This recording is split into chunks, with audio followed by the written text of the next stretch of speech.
Sveiki visi susirinkę į pamaldas. Džiugu, kai vis dar turim galimybę susirinkti kartu, pabūti ir palaikyti vienas kitą. Ir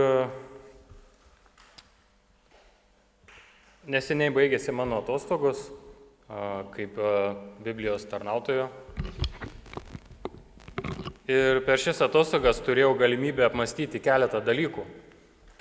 Galvoju apie šios laikus, nes, galim pripažinti, gana keisti dalykai vyksta. Žmonės diskutuoja ir nesutarė, kiek lyčių iš tikrųjų yra. Tėvai gana keistai elgiasi su savo vaikais, rengia juos iššaukiančiais drabužiais. Šitą dalyką pats savo akim mačiau šios vasaros pradžioje. Taip pat absurdiški dvasiniai mokymai sklando bažnyčioje, plinta tiesiog. Todėl natūraliai kyla klausimas, kaip nepamesti galvos tokioje sumaištyje, netgi sakyčiau. Bent jau man asmeniškai kartais į galvą ateina mintis, kad Sodoma jau turbūt nebe už kalnų. Kai kurie galbūt sakytų, kad jau yra ir panašiai, bet čia nesiginčinsim dėl to. Ir apie tai mąstant, tiesiog į galvą atėjo tokia rašto eilutė, kuri yra užrašyta Evangelijoje pagal Matą. Tai yra būtų jau girdėtos eilutės, 12-13 eilutės. Mato 24, 12-13. Tos eilutės skamba taip. Kadangi įsigalės neteisybė, daugelio meilė atšals, o kas ištvers iki galo, bus išgelbėtas. Dabar atkreipsiu dėmesį gal daugiau į šitą 13 eilutę, kurie rašo, kas ištvers, bus išgelbėtas iki galo. Bus išgelbėtas, tai yra. Ir šios eilutės iš tikrųjų yra ištrauka iš Jėzaus atsakymo mokiniams, kai jie paklausė, koks bus pačiojo Jėzaus sugrįžimo ženklas ir pasaulio pabaigos ženklas. Ir iš tiesų pats visas Jėzaus tas nupasakojimas apie tai, kas laukia, man primena orų prognozę. Gal keistai skamba, bet pagalvokim. Mokiniai klausė tarsi, kokie permainų vėjai laukia per visą tą laikotarpį, kol sugrįž Jėzus. Ir Jėzus taip gana glaustai nupasakoja, kas laukia mūsų ateinančiais amžiais. Trumpai tariant, mums pranešama tarsi sako, dar šiame dešimtmetyje sulauksime netikrų pranašų lietaus ir netikrų pranašų perkūnijos, kuri bus susimaišiusi su karais ir karų gandais, vėliau kils žemės drebėjimai, bus ir badmečių sausra, vėliau atsisuks šiaurės kankinimų vėjas ir kils žudymų audra. Tai sukels suklupimų ir išdavysčių bangą, kurią lydės meilės atšalimas. Bet pabaigoje išsisklaidys baimės debesys ir karų audros ir sušvis išgelbėjimo saulė. Tiesiog čia mano pamąstymas toks. Ir šita orų prognozija, tiksliau šitos orų prognozijos pabaiga, ji visai gera, pozityvi, bet visa tai, kas iki tol vyksta, tai galima pasakyti, nekoks oras laukia. Bet žinot, kaip yra sakoma, nėra blogo oro, yra tik netinkama apranga. Ir Jėzus Dievo žodyje, taip sakant, mums davė apibūdinimą, kokia apranga yra tinkama tokiam orui.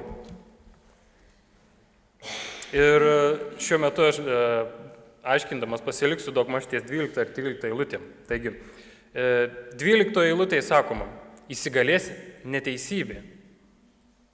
Tai yra nemaloni tiesa. Bet mes esame aiškiai perspėti, kad iki Jėzaus atėjimo, sugrįžimo, nereikėtų tikėtis, kad čia reikalai eis į gerą, bent jau iki tam tikro lygio.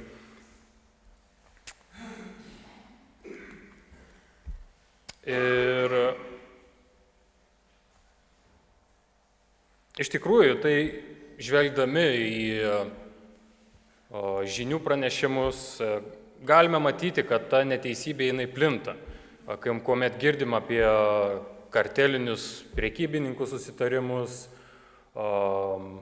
neteisėtus žemių pirkimus, turto grobstimą, kainų kilimą nevaldomą, dėl kurio kenčia eiliniai žmonės, tiksliau jų kišenės tuštėja ir vis sunkiau darosi pragyventi.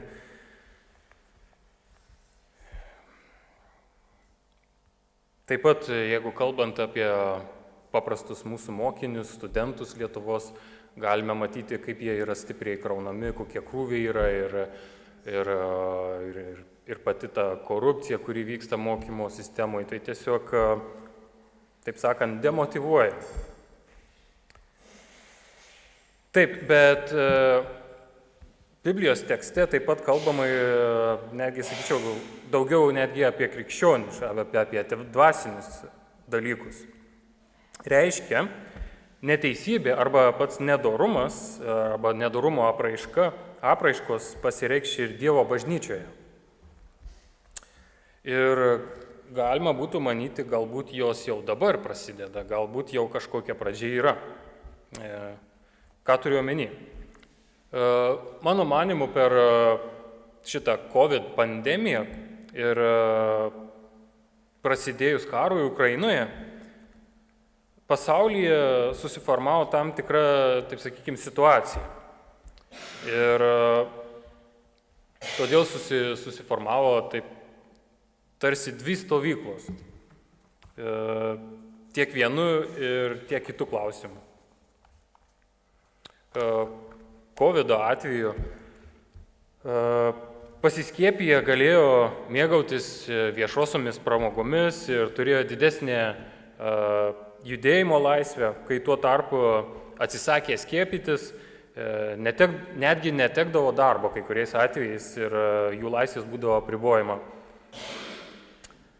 Dėl karo Ukrainoje tai net ir nekalbėsiu, čia visi suprantam, gana skaudi tema. Taigi, ir šių aplinkybių sukeltas susipriešinimas ir tas įsiskverbęs neteisingumo jausmas, pats tas jausmas, netgi, sakyčiau, įsiskverbė į bažnyčią. Bet, žinot, pasakykit man, gal tiksliau patys savo atsakykit, ar krikščionio darbas yra išsirinkti kažkokią pusę tokiuose pasaulietiniuose nesutarimuose, konfliktuose ir vėliau kreivai žiūrėti į savo brolius, kurie pasirinko priešingą kažkokią kryptį ar kažkokį sprendimą priėmė. Ar mūsų tai yra pareiga? Aš manau, kad ne. Net jeigu, paklausykit, net jeigu brolis ir išsirenka kažkokią pusę, ar Dievo akyse yra tinkama tokį brolį teisti dėl jo sprendimo? Jeigu jo sąžinė yra rami, tai, manau, reiktų leisti jam gyventi ramiai. Bet vis dėlto, jeigu tau asmeniškai skauda dėl jo širdį, dėl to, ką jis padarė, ką jis nusprendė daryti su savo gyvenimu, tai manau, kad reikėtų pasinaudoti Dievo mums duotų principų, kuris yra užrašytas Mato Evangelijoje 18 skyriui 15 eilutėje. Aš dabar neskaitysiu visko, bet vis tiek prisiminkim. Ten yra principas duotas. kad jeigu kažką turime prie savo brolį, eikime į bartį, taip sakant, su juo šnekėtis tarp keturių akių. Ir jeigu jis nepaklauso, tuomet ir pasikvies dar kažką ir taip toliau. Žodžiu, eikime į asmeninį, taip sakant, pokalbį, o ne viešai nuteiskim ar pasmerkim jį. Nes juk ne viešai vienas kitą smerkti esame ir teisti esame pašaukti. Iš to visiškai jokios naudos. Būtent dėl tokio elgesio ir atšąla meilė. Ir sakyčiau, ne vien dėl to. Mato Evangelijos tam pačiam 24 skyriuje, 4 ir 11 eilutėje sakoma. Aš čia sujungsiu du tekstus tiesiog.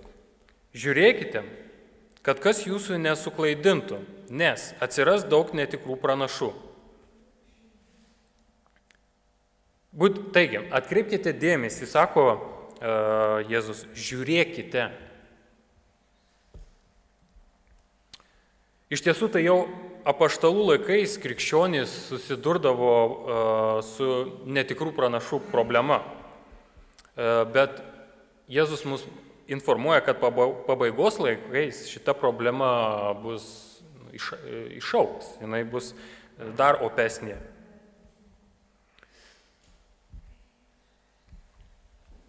Ir kalbant apie tuos netikrus pranašus, tokie neretai gana gerai supranta, pažįsta Dievo žodį.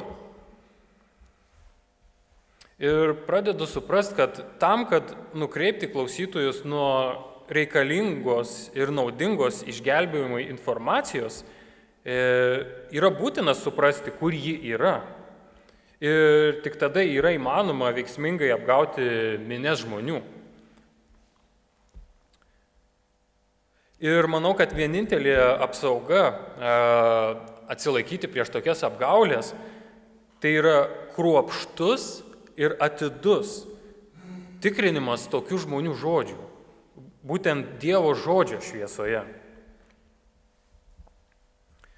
Taip sakant, jeigu patys būsime įsišaknyję žodyje, žinosime, kuo mes tikime, tai ir atsilaikysime. Todėl vietoje to, kad formuotume atskiras stovyklas COVID ar karo Ukrainoje ar dar kokiu kitu klausimu, verčiau stiprinkim vienas kitą Dievo žodžiu, kad atsilaikytume prieš būtent tokius klaidamokslius, verčiau taikykimės, guoskime vienas kitą, kad sustiprintume vienas kito dvasią. Sakykime užuojautos žodžius vietoj to, kad teistume, kuomet brolis patenka į nelaimę ar dėl savo sprendimų papuola į bėdą kažkokią. Būtent sakykime to žodžius, kad primintume, kad apie būtent Dievo artumą, kad Dievas yra arti, kad jis neatstumia sunkiu metu. Geriau formuokimės į maldos grupelės, į Dievo žodžio tyrinėjimo grupelės, galų galiai išlovinimo grupelės kartu sueikime ir giedokim, mokinkime, ugdykime tuos talentus. Ir vis dėlto, žvelgiant, kokia iš tiesų būna realybė, aš galiu drąsiai pasakyti, suprantu, kad tai gali būti sunki užduotis. Tokiems dalykams reikalinga yra ištvermė. Ir laiške Romiečiams 5 skyriuje, nuo 3 eilutės 2 dalies iki 5 eilutės sakoma: mes taip pat didžiuojamės sielvartai, žinodami, kad sielvartas gimdo ištvermę. Ištvermė išmėginta dorybė viltį, o viltis neapgauna, nes Dievo meilė išlieta mūsų širdise šventosios dvasios, kuri mums duota.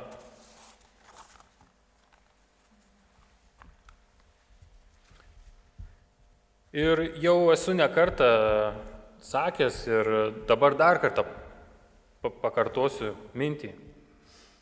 Kelias, kuriuo pasirinkome eiti, nėra lengvas. Kaip Apaštalų darbų knygoje 14 skyriui 22 eilutėje sako, per daugelį vargų mes turime įeiti į Dievo karalystę.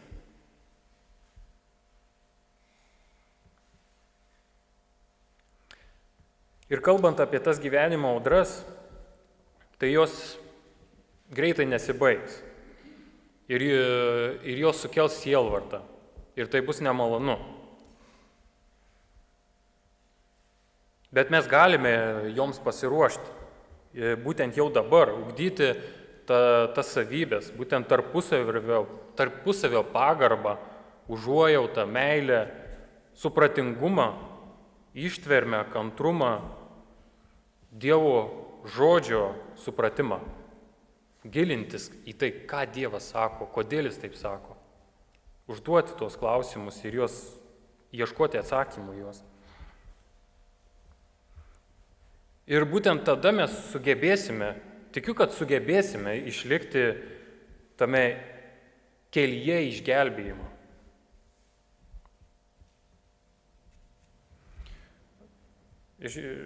Šiaip kyla man klausimas, ar kada nors susimąstyt, ką iš vis reiškia būti išgelbėtam?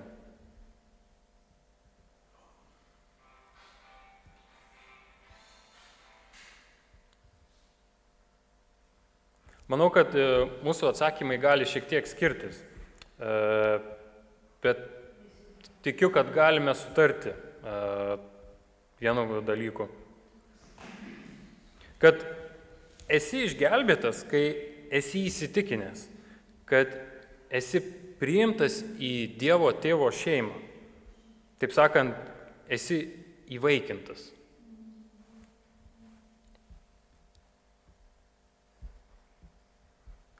Ir apie patį išgelbėjimą radau užuominų Mato Evangelijoje 22 skyriui nuo 36 iki 40 eilutės. Mato 22 nuo 36 iki 40 eilutės.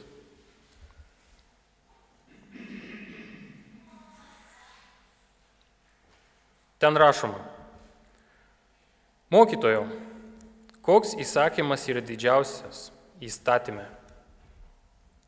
Jėzus jam atsakė: Mylėk viešpatį savo Dievą visa širdimi, visa siela ir visų protų. Tai didžiausias ir pirmasis įsakymas. Antrasis panašus į jį. Mylėk savo artimą kaip save patį. Šitais dviem įsakymais remiasi visas įstatymas ir pranašai. Taigi, iš šitų žodžių galime suprasti, kad būti išgelbėtam tai yra, kai esi tinkamuose santykiuose tiek su Dievu ir tiek su savo artimu. Tiksliau tariant, kai Dievo meilė paliečia kiekvieną tavo gyvenimo aspektą. Kai daugiau nebelieka paslapčių nuo Dievo ir nebebijai jo. Ir būtent tokios aplinkybės, tokia būsena išugdo meilę Dievui ir savo artimui, kuris pasidaro tau toks brangus, tarsi tavo paties kūnas ir kraujas. Aišku, artimasis gali tavęs nemylėti, bet čia kalbu apie krikščionio tą siekiamą ir pageidautiną vidinę būseną.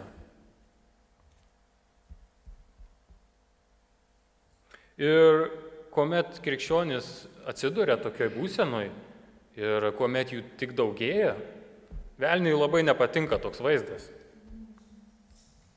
Nes būtent per tokius žmonės Dievo gailestingumas daro teigiamą įtaką žmogaus charakteriui. Ir toks būtent charakteris, toks pasikeitimas charakterio tampa kaip drabužis, kuris apsaugo nuo jau anksčiau minėtų netikrų pranašų, lietaus, nuo netikrų mesijų perkūnijos, nuo karų ir karų gandų krušos, nuo žemės drebėjimų ir badmečių baimės, nuo atšiauraus ir šalto kankinimų vėjo ir žudimų audros baimės. Apsaugo nuo suklupimų ir padeda atsikelti, kuomet suklumpame. Padeda atsilaikyti prieš išdavysčių bangą ir išlaiko širdyje degančią meilę, kuri būtent ir šviečia kaip išgelbėjimo saulė mirštančiam šitam pasauliui.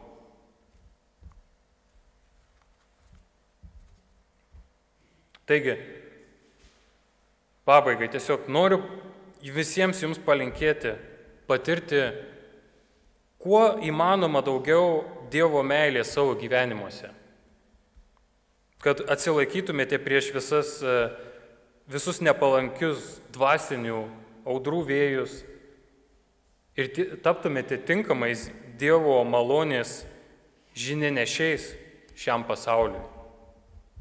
Amen.